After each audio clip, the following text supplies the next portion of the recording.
ACB Channel menerangkan tentang Pak Harto yang selama ini digelapkan. Subscribe dan nyalakan lonceng untuk dapat mengikuti tentang Pak Harto di channel ini.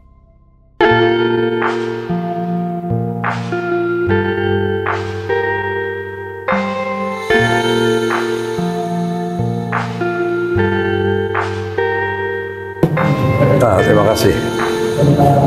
Jadi acara ini sudah lama terhenti kalau nggak salah ya, sejak sebelum COVID ya, tapi sekarang baru dimulai lagi. Saya rasa besar sekali manfaatnya, terutama kalau kita dengar tadi itu generasi muda kita perlu dengar.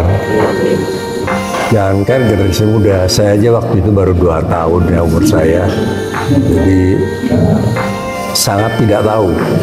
Tapi dengan penjelasan tadi itu saya rasa sangat luar biasa.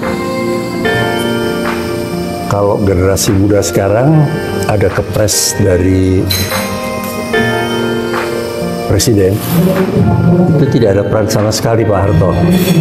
Padahal yang memimpin serangan umum 1 Maret adalah Pak Harto. Itu yang kesan saya dengan acara ini, mengingatkan kembali bahwa kebenaran itu harus ditegakkan, disampaikan.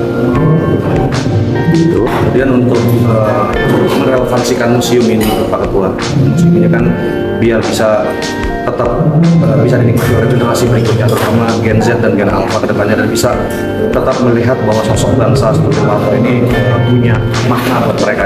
Kira-kira program apa sih yang Pak Ketua bisa merelevansikan si museum ini menjadi lebih bisa dinikmati oleh generasi ke depan? Iya, kalau program ya, sebetulnya museum itu tidak bisa milik siapa. Ini milik bangsa. Kalau di luar negeri sendiri yang punya juga siapa-siapa, justru bangsa itu sendiri yang memiliki, dengan tujuannya juga tujuan bangsa itu untuk apa dibuat. Sama juga dengan museum ini, untuk apa sih? Tadi juga disinggung kok sama Kepala Dinas Budaya Kabupaten. Jadi dirasakan betul, bahkan dimulai dari PAUD.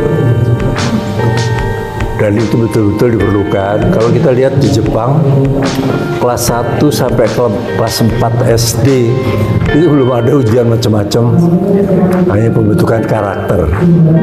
Dibentuk anak-anak itu karakternya sebagai bangsa Jepang yang baik. Nah, kita mungkin dengan museum itu akhirnya tahu siapa sih sebetulnya, kok ada bangsa Indonesia ini, gimana ceritanya. Apa betul dengan yang dia tahu bangsa ini yang kampanye tiap hari itu, bahwa ini loh jadi ini, partai ini. Itulah yang dia belakan, dibela-belain, terus bahkan ada pertentangan satu kelompok dengan kelompok yang lain. Padahal bukan itu. Dan kami buat yayasan yang dibentuk oleh Pak Harto, yang sempat ada citra bahwa Pak Harto koruptor, walaupun tidak terbukti. Koruptornya lewat yayasan. Ini kita buktikan, ada banner-banner yang dipasang oleh teman-teman ini bahwa apa yang sudah dikerjakan. Ke depan mungkin terus berpikir di yayasan bahwa yayasan ini harus menunjukkan bahwa Pak Harto ini, itu cita-cita Pak Harto semua. Mulai dari apa aja tuh? Nyekolahkan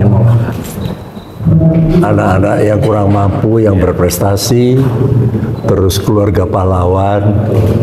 Tempat saya dulu juga dilibatkan di situ karena katanya sebagai keluarga pahlawan pernah dapat bantuan apa dari negara. Ya, saya katakan saya nggak pernah dapat apa-apa.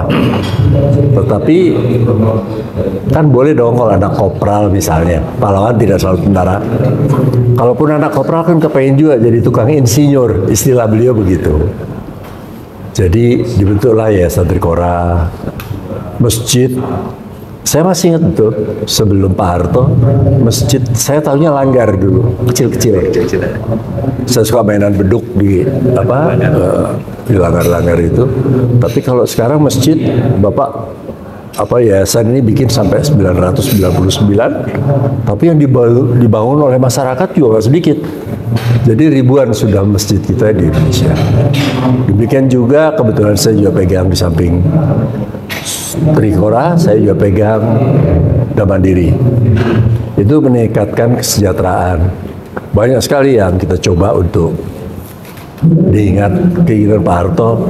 Kalau dulu kan kita sempat ya swasembada pangan. Sekarang oleh presiden kita yang baru menginginkan tambah ekstensifikasi lebih luas lagi. Kami sedang berpikir bagaimana intensifikasi. Jadi bagaimana caranya kalau 1 hektar sekarang berapa? 4, 5 atau 6 hektar? 6 ton, ya kan? Banyak orang pinter, banyak orang yang sudah meneliti di bangsa ini. Ada beberapa profesor yang sudah saya rangkul, ada yang bisa sampai 15 ton. Bayangkan kalau itu kita bisa kerjakan, nggak perlu lagi deh dari dari kampung ke kota semua. Sana cari kerjaan, tapi kerjaannya apa? Jadi tukang ojek. Hanya ngumpulin 100.000 sebulan sehari itu cukup susah. Tapi kalau di kampung tetap kumpul keluarga, membangun desanya, ternyata dari padi aja saja. Bayangkan kalau 15 ton kemarin berapa? 6.500 kalikan saja gitu kan. Jadi saya rasa lebih dari UMR dengan tinggal di kampung. Nah, saya kepengen mengajak, kami yayasan nggak mungkin ngerjain itu semua, tapi kami hanya mengajak siapa saja anak bangsa yang mau berbuat semacam ini, entah 9 hantu atau 9 naga, silakan berbuat itu. Nggak usah matok-matokin itu deh. Dan nggak usah kita, kalau sejahtera saja, nggak usah nungguin anak sekolah dikasih makan. Anak pemulung nggak sekolah jadi nggak dikasih makan. Padahal yang sekolah belum tentu juga nggak punya kemampuan. Itu dikasih makan. Nah, dengan cara ini mungkin kita harapkan nanti mencoba ya, mengajak seluruh komponen bangsa untuk berpikir sama-sama untuk meningkatkan kesejahteraan kita masing-masing. Itu misi kami dari yayasan yang dibentuk Pak Harto. Ada yang lain? Dari teman-teman ya kan? Pesan Bapak mungkin Pak untuk kegiatan Bulan Pak Harto ini untuk masyarakat maupun untuk anak muda di zaman sekarang. Tadi sudah disinggung, Mbak. Bagus sekali. Salah satu akhirnya melihat sesungguhnya itu bagaimana. Karena ada deception atau penyesatan bahwa Pak Harto tidak terlibat. Ini mungkin harus dipikirkan lah, apa betul. Ini semua tadi cerita bukan saya juga nggak tahu. Tapi mereka semua punya data bahwa yang pimpin ya Pak Harto pada waktu itu. Sehingga ada pengakuan yang seharusnya sudah habis sudah bangsa Indonesia. Dengan adanya serangan 1 Maret, kesan bahkan yang di PBB Pak Palar itu dengan begini diakui bahwa bangsa Indonesia masih eksis, masih ada. Dan itu perlu anak bangsa ini tahu, yang kecil-kecil itu. Tahu pribadi kita, bangsa kita bukan karena misalnya kegiatan yang ada sekarang itulah bangsa kita, enggak. Jati diri kita harus tahu. Dan kalau sekarang baru di sekitar sini, tapi saya dengar tadi banyak ya yang dari luar kota juga datang melihat. Dan bukan hanya museum sini, banyak lagi yang bisa kita lihat contoh. Ya kita salah satu andil di sinilah untuk membentukkan karakter bangsa itu. Baik.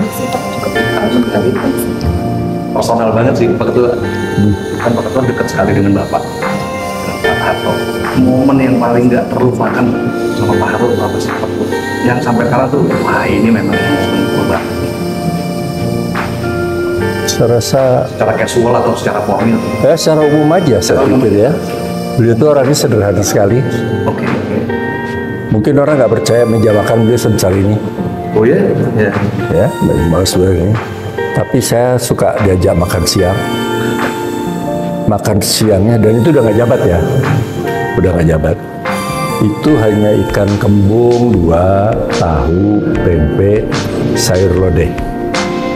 Seret saya makan, saya bilang. Lah kalau presiden begini, di koruptornya dibawa kemana? Saya pikirkan begitu. Kalau terus untuk korupsi untuk yayasan, sebabnya teman-teman yayasan, bukti ini yang dulu diberiin Pak Harto, yuk kita kerjain bareng. Saya berharap sih ke depan nanti yayasan ini bisa berbuat lagi deh, biar kelihatan lagi pesan-pesan Pak Harto itu kita kerjain. Ya.